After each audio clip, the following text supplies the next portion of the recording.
If you're starting a podcast but you aren't quite sure about the setup, like what equipment to use or how to record, then you're in the right place. In this video, I will walk you through the best podcast setup for both in-person and remote recordings, whether you're going solo or you're a dynamic duo or you're hosting multiple guests. After this, you will be ready to hit that record button with confidence. Now, before we dive into equipment, let's talk about the two types of podcast setups.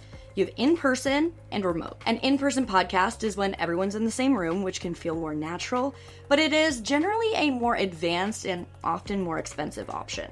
With an in-person setup, you will need multiple microphones, an audio interface, and possibly some extra equipment to improve sound quality. A remote podcast is when you record from different locations using an online software. This is the easiest route for beginner and much more budget-friendly. If you're just starting out, I suggest starting with a remote setup. You can always transition to an in-person setup later as you get the hang of things. So let me know in the comments, are you planning to start with a remote or an in-person podcast? Now, when it comes to equipment, let's start with the basics, microphones. Every person on your podcast needs their own microphone. Here are the two main types. USB mics plug directly into your computer, which makes them super simple for beginners, solo, or remote recordings. But for in-person podcasts with multiple mics, an XLR mic setup with an audio interface is best. An interface allows you to plug in multiple mics so that everyone's audio is captured on separate tracks. This way, you can edit out individual sounds like coughs, sneezes, background noises without affecting the entire recording. My suggestion is to choose a mic that works with both USB and XLR, like the ATR 2100X. This way, you're ready to expand or record from different locations. If you want something higher end, you can check out the Shure MV7 Plus. Also, make sure that the mic is compatible with your computer's USB port type. Whether it's a USB or a USB-C, you can also use an adapter for this. Be aware of your room's acoustics. Rooms with hard surfaces create unwanted echo and make the audio sound hollow. Record in a space with soft furnishings and add blankets and pillows to help dampen the sound. Even adding a foam windscreen to your mic can help reduce ambient noise. If you're recording with multiple people in person, you will need an audio interface. A standard 2-port interface works if you're recording with 2 people. This has 2 XLR input jacks, allowing for 2 microphones. If you think you're going to host more than 2 people, consider an interface with more ports. It's better to have extra imports than to be limited in the future. I have a whole video on choosing the best audio interface for different setups, which I will link above. The Scarlett by Focusrite has options with different amounts of input jacks and features so that you're covered whether you're starting small or going big. Quick tip here, if you are monitoring the audio live, use a headphone splitter to allow multiple people to listen in on the recording. For solo or in-person recordings, you will need one computer. For remote recordings, I recommend that the host uses a computer, and everyone else should also have access to either a computer, a phone, or a tablet. If you're interested in a recommendation, the latest MacBook Pro is great for recording and editing, and it's portable enough to record anywhere. The software that I'm going to show you is web-based, so you can use it on any computer, but a newer and faster model will make things a lot smoother. For in-person setups, you will need a DAW or a digital audio workstation to capture your audio. Here are some options. Audacity is free and a solid choice for beginners. Adobe Audition is more advanced, and GarageBand is super user-friendly if you're using a Mac. You would simply connect your audio interface to your computer and then select it as your input in the software. This setup will record each mic on separate tracks, which makes editing much easier. If you're recording video for your in-person podcast, record your audio and video separately and then sync them in post-production using a video editor like DaVinci Resolve or CapCut. Those are both free. Or for some more advanced features, you can consider Adobe Premiere or Final Cut Pro.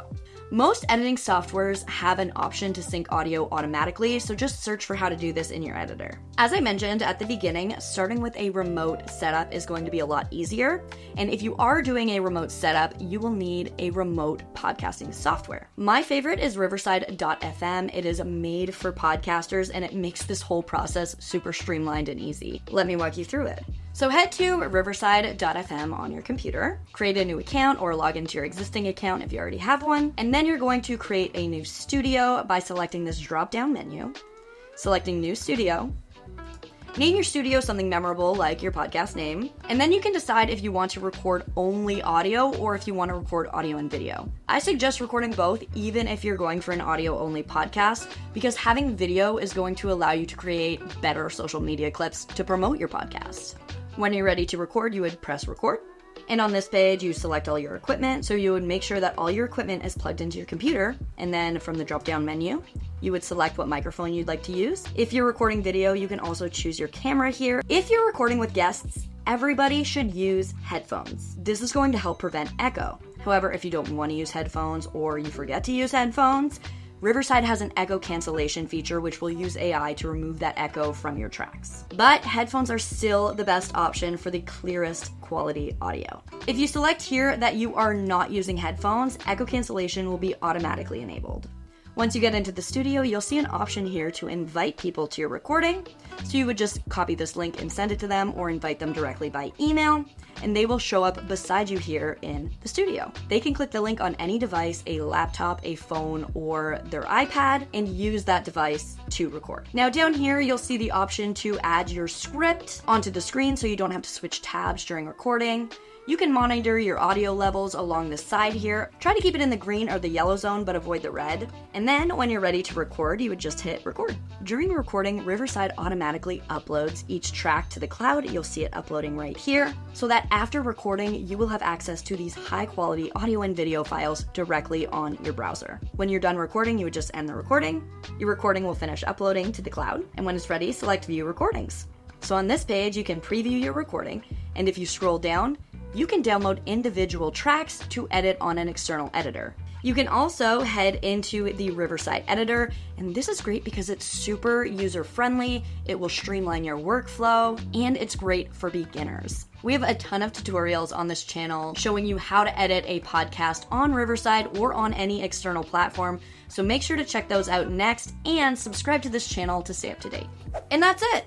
Now you have got a strong foundation for both in-person and remote podcast setups. So check the links below to try out Riverside for free, and I'll leave a playlist of videos there to help you get started. Don't forget to subscribe to this channel right here for tons of tutorials and tips to help you make the best podcast possible. If you'd like a full walkthrough on recording and editing on Riverside, I will leave a video right here for you to watch.